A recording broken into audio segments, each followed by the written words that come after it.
우리 한 절씩 교독하도록 하겠습니다. 제가 먼저 봉독합니다.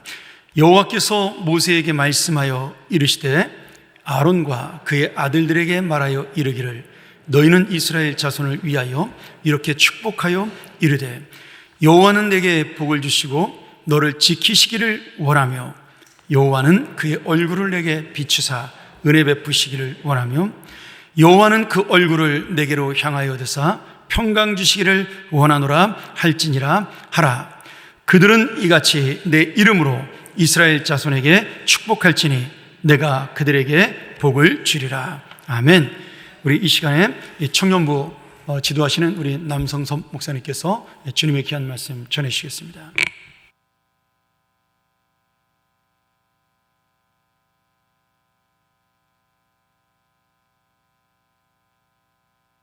기도하고 하나님 말씀 듣도록 하겠습니다. 기도하겠습니다. 사랑과 은혜가 충만하신 아버지 하나님, 오늘도 우리를 구별되어서 또한 주님의 전으로 불러주심에 너무나 감사를 드립니다. 이 시간 우리가 세상 가운데 있지 아니하고 하나님을 예배하기를 원하오니 예배 가운데 하나님 역사하여 주시옵시고 하나님의 말씀이 우리에게 들리는 축복이 임하는 귀한 시간이 될 수 있도록 인도하여 주시옵소서. 이 모든 말씀 살아계신 주 예수 그리스도의 이름으로 기도합니다. 아멘. 할렐루야. 우리 아멘으로 한번 힘차게 화답할까요? 할렐루야. 네, 이 시간에는 왜 여호와는 복을 주시는가, 왜 여호와는 복을 주시는가 라는 제목으로 여러분과 함께 하나님의 말씀을 나누도록 하겠습니다. 우리가 오늘 보게 되는 성경인 이 민수기 6장을 보게 되면 이 두 가지의 구조로 이루어져 있습니다. 첫 번째는 이 나실인의 법, 나실인에 관련된 법에 대해서 소개를 하고요, 두 번째는 이 제사장의 축복에 대해서 이야기를 하는 것입니다. 나실인의 법을 이야기를 하고 그 다음에 제사장의 법에, 제사장의 축복에 대해서 이제 이야기를 하는 것이죠.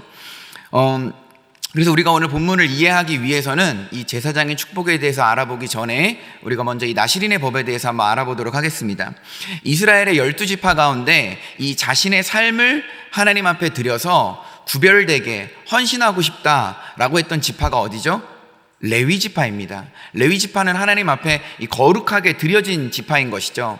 그런데 다른 지파들이 레위 지파를 볼 때 나도 레위 지파처럼 하나님 앞에 구별되어서 헌신하고 싶은데 라는 소망을 품는 사람들이 있습니다. 이런 사람들을 위한 서원 제도가 뭐냐면 바로 나실인 제도입니다. 나도 레위 지파처럼 헌신하고 싶어, 나도 레위 지파처럼 거룩하게 하나님 앞에 내 자신을 드리고 싶어 라고 하는 사람들이 이 나실인의 서원을 하게 되는 것이죠. 이 나실인의 서원은요, 남자도 할 수 있고 여자도 할 수 있습니다. 그리고 이 나실인의 서원은 일정 기간을 정하고 이 기간 동안 자신의 몸을 구별해서 하나님 앞에 드린다라는 사실인 것이죠. 그렇다면 이 나실인이 되면 굉장히 까다롭습니다. 레위 지파가 아닌데 나실인이 되면 이 세 가지의 규칙을 지켜야 하는데요, 이 첫 번째는 어떤 규칙이냐? 포도주나 독주를 마시면 안 됩니다. 쉽게 얘기하면 술을 마시면 안 되는 것이죠. 그렇다면 나실인은 왜 술을 마시면 안 되는 것일까요?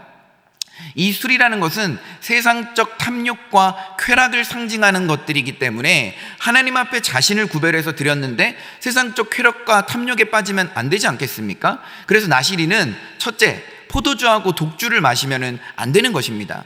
둘째, 나실인은요, 머리에 삭도를 대면 안 됩니다. 쉽게 얘기하면 머리를 자르거나 이발을 하면 안 된다라는 것이죠.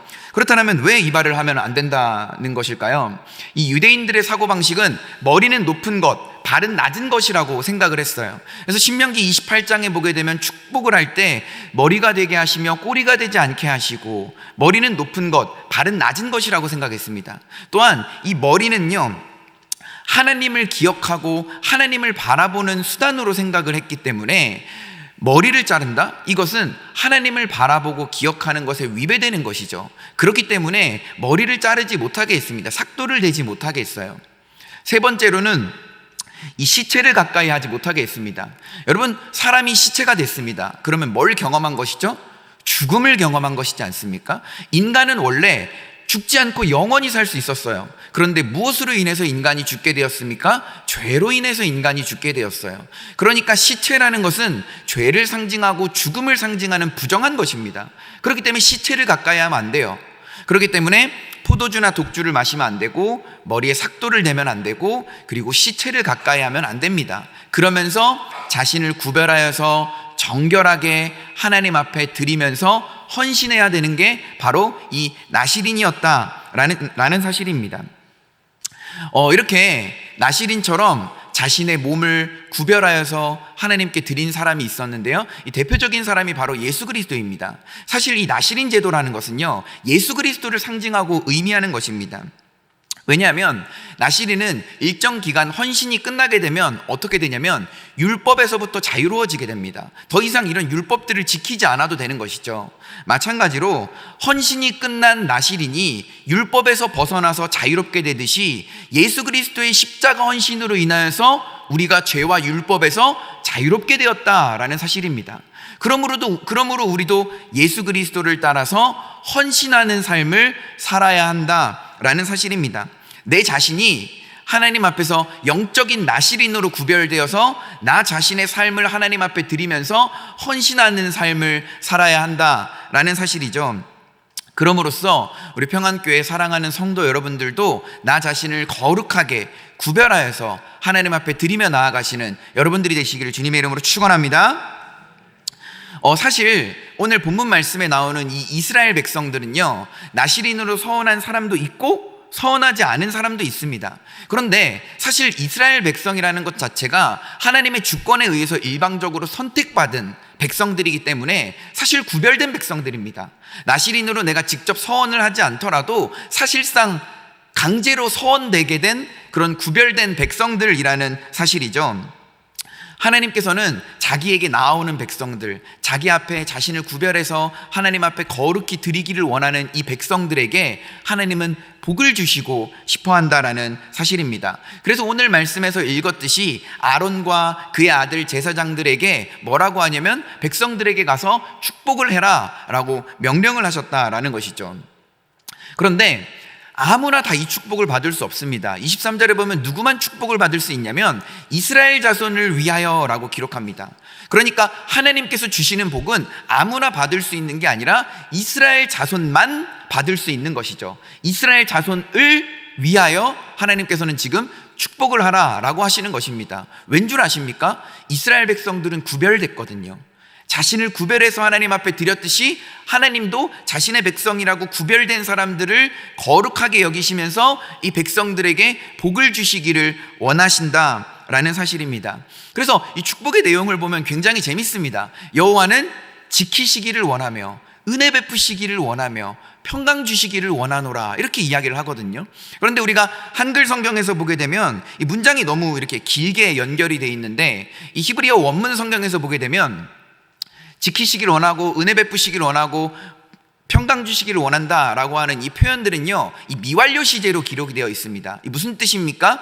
하나님이 한 번만 지켜주고 한 번만 은혜를 베풀고 한 번만 평강을 베푸는 것이 아니라 하나님이 완료되지 않게 끊임없이 계속 미완료 상태로 하나님이 지켜주시고 은혜를 베푸시고 평강을 주시기를 원한다라고 이야기를 하시는 것이죠. 그렇기 때문에 제사장들도요, 구약 성경을 보게 되면 반복해서 계속적으로 백성들을 축복합니다.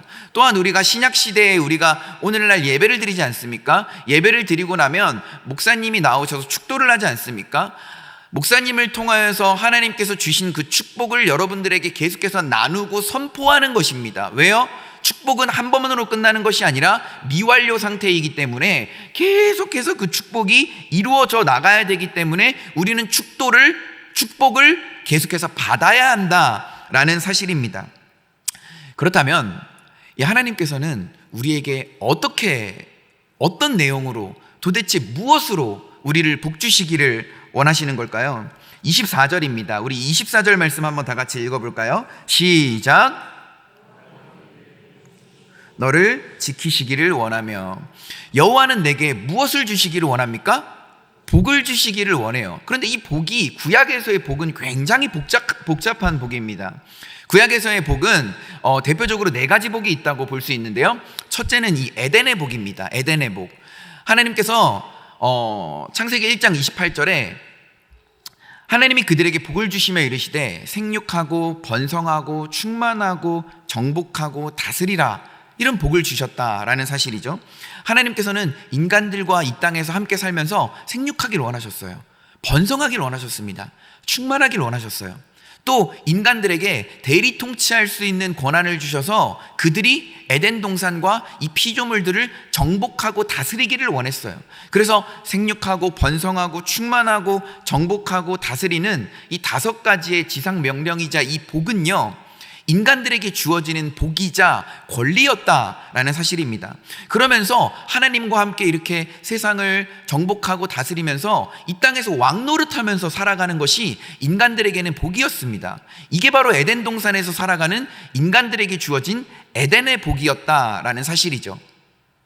하나님께서 두 번째로 주신 복은 뭐냐면 안식일의 복입니다. 창세기 2장 3절에 보면 하나님이 7째 날을 복되게 하사라고 했어요. 하나님은 7째 날 천지 창조를 다 마치시고 그 7째 날을 복되게 하사 안식을 하게 하셨습니다. 여러분, 인간이 안식일에 안식을 하는 것은요, 그 안식을 하는 것 자체가 인간에게는 복이라는 사실이에요. 하나님께서는 안식일에 딱 하루만, 일주일에 딱 하루만 따로 떼어내서 이날만큼은 나랑 교제하자, 이날만큼은 나랑 안식하자, 이날만큼은 나에게 제사를, 예배를 드렸으면 좋겠어 라고 하나님께서 따로 떼어놓으신 날이 안식일입니다. 하나님의 창조 원리와 섭리에 맞게 인간이 이 안식일에 안식하는 것 자체가 인간에게는 복이라는 사실인 것이죠. 그래서 여러분, 출애굽기 23장에 보게 되면요, 하나님께서는 안식일에 인간이 안식하는 것을 어떻게 표현하셨냐면, 이 안식이라는 표현을 리프레시라는 단어로 표현했습니다. 이 리프레시라는 단어가 무슨 뜻입니까? 다시 신선하게 하다라는 뜻이죠. 그러니까 하나님께서 정해놓으신 이 안식일에 따라서 인간이 안식하는 것 자체만으로도 인간이 다시 새롭게 되고 신선하게 되고 회복이 된다라는 것을 이야기를 하는 것이죠. 그러니까 안식일에 안식하는 것 자체가 인간에게는 복이라는 사실입니다. 세 번째는요, 이 노아의 복입니다. 창세기 1장 28절에 보면 생육, 번성, 충만, 정복, 다스려라, 이 5가지의 복을 주셨는데, 이 노아의 홍수 사건이 끝나고 나서 창세기 9장 1절에 보면 하나님이 노아와 그의 아들들에게 복을 주시면서 생육, 번성, 충만하라 라고 이야기를 하십니다. 이 정복하라랑 다스려라라는 말이 빠져 있어요, 창세기 1장에 비해서. 왜 빠져 있냐면, 인간들이 더 이상 죄를 짓고 타락했기 때문에 하나님과 같이 이 세상에서 왕노릇할 수 없는 거예요. 대리 통치자로서 이 피조물들을 다스릴 수 없는 겁니다. 그래서 정복하고 다스리라는 복이 빠져 있는 거예요. 그런데도 불구하고 하나님은 생육하고 번성하고 충만하라고 하는 복은 주셨다라는 사실입니다. 그렇다면 죄인들에게 하나님께서는 왜 이러한 복은 허락하셨을까요? 바로 노아는 죄를 용서받고 구원받은 사람이기 때문입니다. 죄로부터 구원받은 인간에게 다시 하나님께서 에덴 동산에서 주셨던 그 일부의 복이 다시 임하게 되었다라는 사실입니다. 그래서 노아는요, 노아와 노아의 가족들은 이제 인류가 다시 시작되는 것이지 않습니까? 인류를 새롭게 시작함으로 생육, 번성, 충만하라는 명령을 받은 것이죠. 이것 자체가 인간에게는 복이라는 사실입니다. 그럼으로써 하나님께서는 이 새로운 창조를 지금 노아의 복을 주시면서 열어주셨다라는 사실이죠. 이 노아의 새 창조는 어떤 걸 의미하냐면, 이제 이 땅에 예수 그리스도가 재림하셔서 새하늘과 새 땅, 신천 신지, 이 새 창조를 이루실 메시아 예수의 이 새 창조 사역을 미리 보여주는 것입니다. 그럼으로써 하나님께서는 인간에게 에덴의 복을 주셨고, 안식의 복을 주셨고, 또한 노아를 통해서 새 창조의 복을 주셨습니다. 마지막 네 번째 복은 뭐냐고 하면 아브라함을 통해서 복을 주셨다라는 것이죠. 창세기 12장 2절에 보면 하나님은 아브라함에게 너는 복이 될지라 라고 이야기를 했습니다. 아브라함아, 너는 복이 될지라 라고 선포를 하신 거예요. 그렇다면 왜 하필 아브라함 너에게 복이 될 거라고 하셨을까요? 이 말은 아브라함이 복이 된다라는 말이 아니라 아브라함의 후손에게서 나올 예수 그리스도가 복이라는 이야기를 하는 것입니다. 아브라함의 후손이 누굽니까? 마태복음 1장 1절에 보면 아브라함과 다윗의 자손 예수 그리스도의 계보라라고 하지 않습니까? 이 아브라함의 자손이 다윗이고 다윗의 자손이 예수님입니다. 그렇다면 아브라함에게서 나올 이 자손인 예수 그리스도를 통해서 너희가 구원의 복이 임할 것이다. 너희가 구원의 복을 얻을 것이다. 라고 이야기를 한다라는 것이죠. 그럼으로써 이 여호와는 내게 복을 주시고 라고 할 때 이 복은요, 에덴 동산에서 왕노릇하는 복, 안식하면서 리프레시 되는 복, 그 다음에 새 창조를 할 수 있는 권리를 누리는 복, 그 다음에 아브라함의 후손인 예수 그리스도로부터 우리가 누리게 될 구원의 복을 이야기를 하는 것이죠. 그러므로써 하나님은 이러한 복을 우리에게 주시기를 원하신다라는 것입니다. 그런데 하나님은 우리에게 복만 주시지 않으세요. 복만 주시지 않고 24절 뒤에 보면 뭐라고 하냐면, 여호와는 내게 복을 주시고 너를 뭐 하시기를 원하시며 지키시기를 원하시며.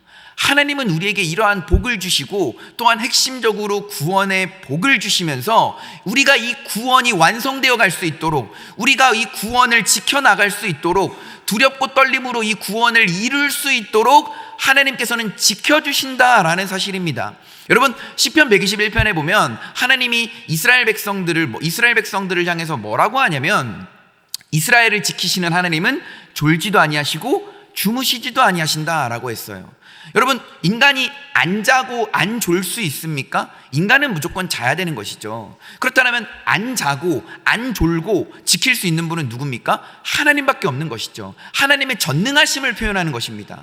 전능하신 하나님께서 너희에게 복을 주시고 너희를 지킬 거야. 너희가 영원히 구원을 받을 때까지, 너희의 구원이 완성이 될 때까지 내가 지속적으로 완료되지 않는 끊임없는 복을 너희에게 주면서 나의 전능하신 능력으로 너희를 지키겠다라는 하나님의 약속이자 일방적인 선포라는 사실입니다.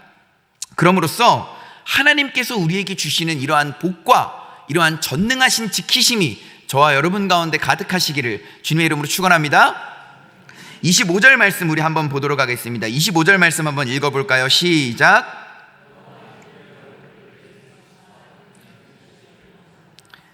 여호와는 그의 얼굴을 내게 비추사 무엇을 베푸시기를 원합니까? 은혜를 베푸시기를 원한다라는 사실입니다. 여러분, 하나님은요, 자신의 얼굴을 우리에게 보여주시기를 원하세요. 우리랑 대면하시기를 원하십니다. 그런데 인간이 하나님을 볼 수 없어요. 왜 볼 수 없는지 아십니까? 인간의 죄로 인해서 그 거룩하시고 완전하시고 온전하신 하나님을 볼 수 없는 것입니다. 만약에 하나님이 인간에게 자신의 얼굴을 드러내셨다? 그러면 그것은 구원이 아니라 심판이라는 사실입니다. 왜냐하면 인간은 죄가 있는 존재이기 때문에 거룩하신 하나님을 보게 되면 직사를 하게 됩니다. 그래서 구약에서 수많은 인물들에도 하나님께서 얼굴을 보여주시지 않으신 거예요. 그런데 하나님께서는 지금 말씀해 보면 그의 얼굴을 우리에게 비추사 은혜를 베푸시기를 원한다라고 하고 있습니다. 여러분, 인간은 하나님을 볼 수 없어요. 왜 볼 수 없는지 아십니까? 우리의 죄가 나와 하나님 사이를 가로막고 있기 때문입니다. 우리 이사야 59장 2절 말씀을 우리 한번 화면에서 한번 읽어볼까요? 이사야 59장 2절 말씀입니다. 시작. 너희 죄가 그의 얼굴을 가리어서 너희에게서 듣지 않으시게 함이니라. 아멘. 오직 너희 죄악이 너희와 너희 하나님 사이를 갈라놓았다라고 이야기를 하는 것입니다. 구약시대 백성들의 소원은 뭐냐면요, 하나님의 얼굴을 보는 거였어요. 하나님의 얼굴을 보고 하나님과 대면하고 에덴의 복을 누리면서 하나님과 왕노릇하면서 살아가는 것이 이 이스라엘 백성들의 소원이었습니다. 그런데 얼굴을 볼 수 없죠. 왜 그렇습니까? 죄 때문에 볼 수 없는 것입니다. 여러분, 구약에 보게 되면 성막이 등장하는데요, 성막에는 성소하고 지성소가 있습니다. 성소하고 지성소를 이 구분하는 것이 바로 이 휘장입니다. 휘장. 1년에 단 한 번 대제사장만이 대속죄일에 이 까다로운 절차를 거쳐서 지성소 안으로 들어갈 수 있고, 그 이외에 지성소의 휘장을 열고 지성소에 들어가면 인간은 바로 직사하게 됩니다. 왜냐하면 죄가 있는 존재이기 때문이죠. 그렇다면 하나님의 얼굴을 보러 지성소 안에 들어가려면 이 죄의 문제가 해결이 돼야 돼요. 죄의 문제. 그런데 구약시대 때 백성들은 죄의 문제를 어떻게 해결했습니까? 짐승으로 해결했죠. 내가 가진 죄를 짐승에게 떠넘겨서 짐승을 죽여서 내 죄를 죽이는 것이죠. 그래서 짐승의 피를 가지고 제사를 드렸지 않습니까? 근데 짐승의 피는 어떤 피죠? 완벽하지 않은 피예요. 썩어질 피입니다. 흠이 있고 완벽하지 않고 썩어질 피로 계속해서 제사를 드리는 거예요. 쉽게 얘기하면 이 짐승으로 드리는 제사의 효력은 한 번입니다. 단회적이에요. 일회성, 일회용입니다. 일회용 제사인 것이죠. 그렇다면 완벽한 피, 완벽한 제물을 가지고 하나님 앞에 제사를 드려야 되는 거예요. 그렇기 때문에 완벽한 피를 흘리실 완벽할 제물 대신 흠이 없고 거룩하고 죄가 없으신 예수 그리스도가 이 땅에 우리를 위해서 오셨다라는 사실입니다. 그래서 우리를 위해서 예수 그리스도가 마치 어린 양처럼 구약시대의 짐승들처럼 십자가를 달리시면서 피를 흘리시고 살이 찢기시고 우리를 대신해서 죽었다라는 것이죠. 예수의 육체로 드려지는 이 제물 완벽합니다. 죄가 없어요. 예수는 성령으로 잉태돼서 죄가 없으신 분이지 않습니까? 예수의 피는 완벽한 피입니다. 썩지 아니하는 완벽한 피예요. 그렇기 때문에 이 예수의 피와 육체를 가지고 제사를 드리게 되면 단 한 번에 완벽한 제사를 드리는 것이죠. 이미 벌써 완벽한 제사를 드렸기 때문에 이 한 번 드린 십자가의 제사의 효력은 영원한 것입니다. 불완전한 제물로 제사를 드렸기 때문에 효력이 한 번밖에 발생하지 않는 것이지만 예수의 십자가의 제사는 영원한 효력을 발생시키는 거예요. 그런데 여러분, 예수님이 십자가에서 죽으시면서 우리의 죄를 다 떠안고 죽으셨지 않습니까? 우리의 죄가 용서받은 것이지 않습니까? 그런데 예수님이 죽고 나서 놀라운 현상이 발생합니다. 성소와 지성소를 가로막고 있던 이 하나님의 얼굴을 가리고 있던 이 휘장이 찢어집니다. 이 마태복음, 마가복음에서는요, 휘장이 위에서 아래로 찢어지거든요. 근데 이 누가복음은 휘장이 가운데가 찢어집니다. 어찌됐든 찢어졌어요. 그렇다면 이 휘장이 찢어졌다는 말은 무슨 말입니까? 이제 인간이 하나님 앞에 나아가서 하나님의 얼굴을 볼 수 있다라는 것이죠. 그래서 히브리서 10장에 형제들아 우리가 예수의 피를 힘입어서 성소에 들어갈 담력을 얻었나니, 그래서 우리가 예수의 피를, 보이지 않는 영적인 예수의 피가 우리에게 다 발려져 있지 않습니까? 그렇기 때문에 우리는 예수의 이름으로 당당하게 기도해도 우리는 죽지 않고 하나님의 얼굴을 보며 하나님을 믿음의 눈으로 바라보며 나아가는 것 아니겠습니까? 그런데 그 휘장은요, 성소와 지성소를 가로막고 있던 그 휘장은 예수 그리스도의 육체를 상징하는 것입니다. 우리의 죄를 해결해 주시기 위해서 죄의 값은 사망인데, 죄의 값은 죽음인데 예수 그리스도가 대신 그 죄값을 치러주심으로써 죽으셨다라는 사실이죠. 그렇기 때문에 은혜인 것입니다. 우리가 한 것은 아무것도 없지 않습니까? 그렇기 때문에 은혜인 거예요. 여호와는 그의 얼굴을 우리에게 비추시기를 원하며 은혜를 베푸시기를 원하신다라는 사실입니다. 누구를 통해서요? 예수 그리스도를 통해서입니다. 그래서 여러분들 시편에 보게 되면요, 시편 80편 3절 말씀을 우리 화면에서 한번 볼까요? 한번 보게 되면 제가 읽겠습니다. 3절입니다. 하나님이여 우리를 돌이키시고 주의 얼굴빛을 비추사 우리가 구원을 얻게 하소서. 이 구약시대의 백성들은 하나님의 얼굴을 너무나 보고 싶었어요. 그런데 죄의 문제가 해결되지 않으니까 하나님의 얼굴을 바라볼 수 없는 거예요. 다음 7절 말씀도 한번 볼까요? 7절 말씀 한번 읽어보시겠습니다. 시작.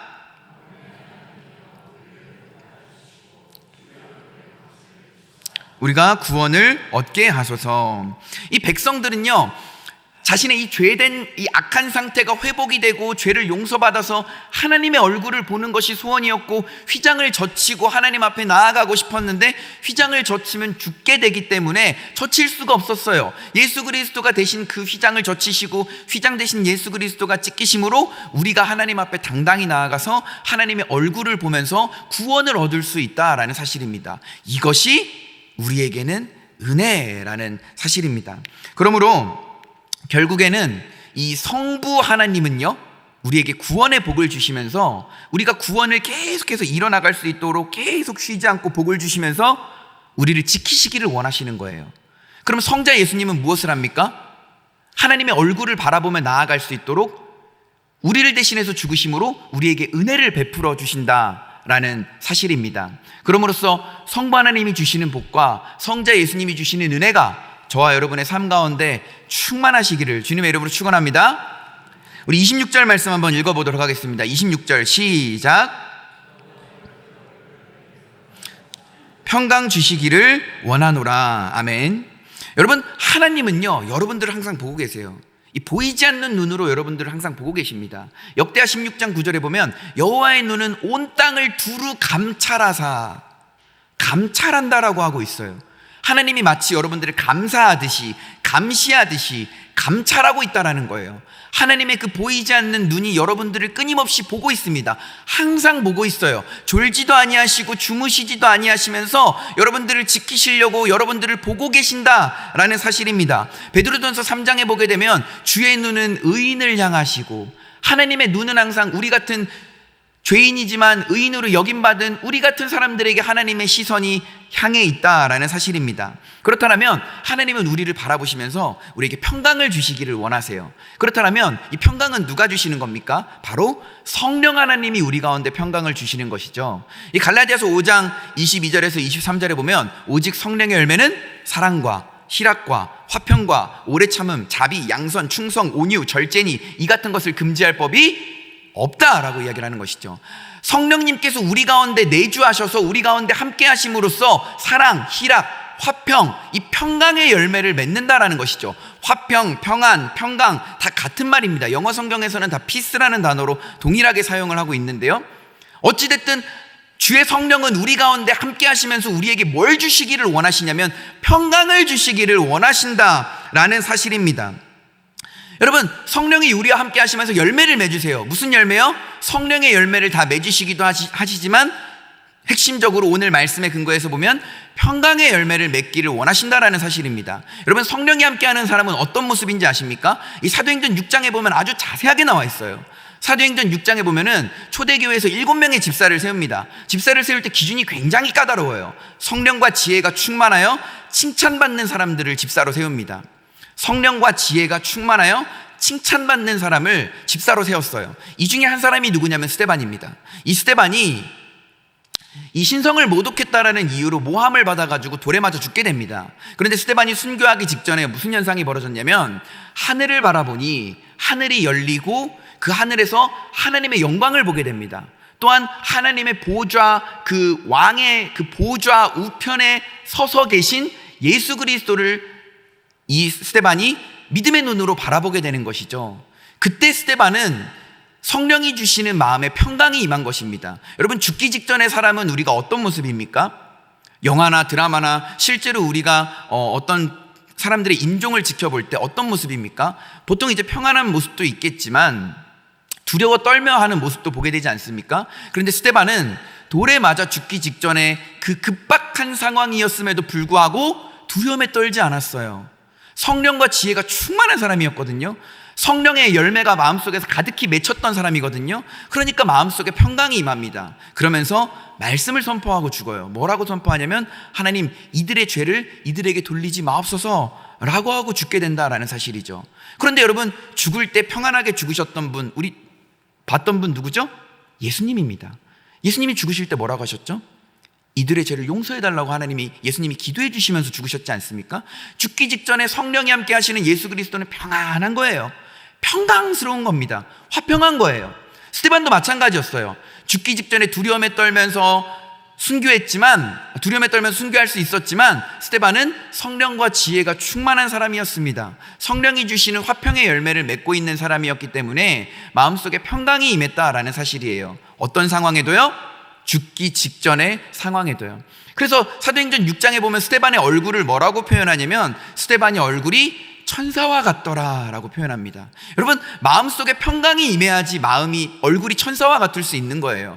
여러분, 우리가 몸이 편한 것도 중요하지만 마음 편한 게 제일 중요한 것 아니겠습니까? 마음이 편할 때 성령이 우리 가운데 화평의 열매, 평안의 열매를 맺으실 때 우리는 스데반과 같이 죽음 앞에서도 평안하고 또한 얼굴이 천사와 같이 평안한 마음을 가지게 된다라는 사실입니다. 그럼으로써 우리가 스데반은 하나님을 바라볼 때, 하늘을 바라볼 때 항상 스데반을 바라보고 계시는 그 하나님과 눈이 마주친 스데반에게 하나님은 평강을 허락해 주셨다라는 사실입니다. 그래서 죽기 직전에도 평안한 마음으로 순교를 할 수 있었다라는 것이죠. 여러분, 혹시 나의 삶 가운데 은혜가 없다고 여겨지십니까? 혹시 나의 삶 가운데 이 평안, 이 화평이 없다고 느껴지십니까? 여러분, 나와 하나님 사이를 죄가 가로막고 있어서 그렇습니다. 내가 하나님을 온전히 바라보지 못하고 있어서 그런 것입니다. 하나님을 온전히 바라볼 때 우리를 언제나 항상 지켜보시는 하나님은, 우리를 항상 보고 계시는 하나님은 우리 가운데 평강을 주시기를 원하신다라는 사실입니다. 여러분, 인간이 평강해야 됩니다. 평안해야 됩니다. 왜 이게 제일 중요한 것인지 아십니까? 여러분, 에덴 동산에서 살았던 인간은요, 걱정 근심 없었어요. 놀고 먹고 동물들 이름이나 지어주고 왕노릇하면서 살았습니다. 평안한 상태 아닙니까? 하나님이 인간을 창조하셨을 때 인간이 평안하면서 행복한 상태로 창조하셨거든요. 성령은 우리 가운데 오셔서 그 에덴에서의 그 원래 인간의 모습을 우리에게 회복시켜 주신다라는 사실입니다. 그러면서 인간이 본질적으로 행복할 수 있도록 우리에게 평강을 주신다라는 사실입니다.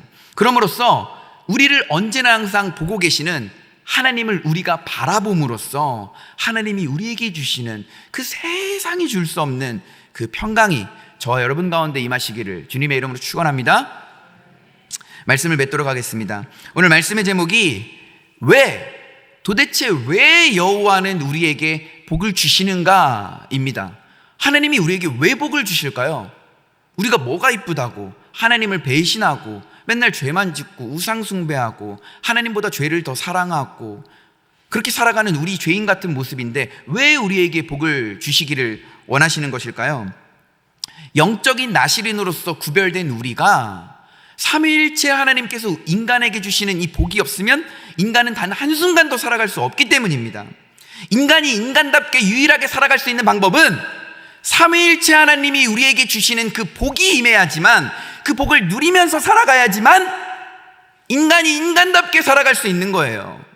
그렇기 때문에 우리에게 복을 허락하시는 것입니다. 그렇기 때문에 너는 내 것이라고 지명해서 하나님께서 너는 내가 지명하고 내가 구별하고 내가 선택한 내 영적인 나실인 된 내 백성이라고 하나님께서 우리를 구별하시면서 복을 주시기를 원하시는 거예요. 내가 복을 주지 않으면 너네는 단 한순간도 살아갈 수 없기 때문에 하나님께서는 복을 주시기를 원하시는 겁니다. 근데 하나님 한 분만 복을 주시는 게 아니에요. 성부 하나님, 성자 예수님, 성령 하나님이 각각의 맡겨진 사역에 따라서 우리에게 복을 부어주신다라는 사실입니다. 그 복이 무슨 복입니까? 성부 하나님이 주시는 구원의 복이 아니겠습니까? 지키시는 복 아니겠습니까? 성자 예수님이 주시는 그 자신을 대속함으로 말미암아 우리가 은혜를 힘입어서 성수에 들어갈 담력을 얻고 하나님 앞에 나아가서 하나님의 얼굴을 대면하고 페이스 투 페이스 우리가 하나님의 얼굴을 대면하는 것 아니겠습니까? 그리고 또한 성령 하나님은 우리 가운데 함께 하시고 영으로 역사하시면서 우리와 함께 하시면서 우리에게 성령의 열매를 맺으시는데 또한 평안의 열매를 맺어 가신다라는 사실입니다. 이게 바로 성부 하나님과 성자 예수님과 성령 하나님, 이 삼위일체 공동체 되시는 하나님이 나의 가운데 역사하셔서 복을 주셔야 될 수밖에 없는 이유라는 사실입니다. 이 삼위일체 하나님의 사역과 복이 없으면 나는 살아갈 수 없기 때문이죠. 그렇기 때문에 하나님은 미완료 상태로 계속해서 복을 줘야 된다, 계속해서 내가 너에게 복을 주기를 원하신다 라는 심정으로 아론과 제사장들에게, 내 백성들에게 가서 좀 복을 주면 안 되겠니? 영적인 나실인으로 구별돼서 나에게 선택받고 이 거룩한 백성들, 나에게 헌신하겠다고 자신을 드린 이 구별된 백성들에게 복을 주면 안 되겠니? 라고 하면서 축복하기를 명하시는 거예요. 어떻게 축복하십니까?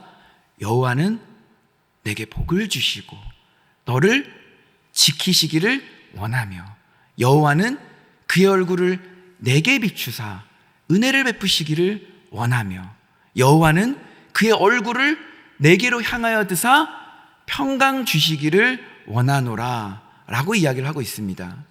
사랑하는 평안교회 성도 여러분, 성부 하나님께서 주시는 이 구원의 복, 성자 예수님께서 주시는 이 은혜의 복, 성령 하나님께서 주시는 이 평강의 복이 없으면 우리는 살아갈 수 없는 것이죠. 이러한 삼위일체 하나님이 우리에게 주시는 이 복이 저와 여러분의 삶 가운데 가득하셔서 날마다 하나님의 얼굴을 바라보며 하나님과 동거하고 하나님과 동행하며 살아가시는 저와 여러분들 되시기를 주님의 이름으로 간절히 축원합니다. 아멘이십니까? 우리 시간 다 같이 하나님 앞에 찬양하도록 하겠습니다.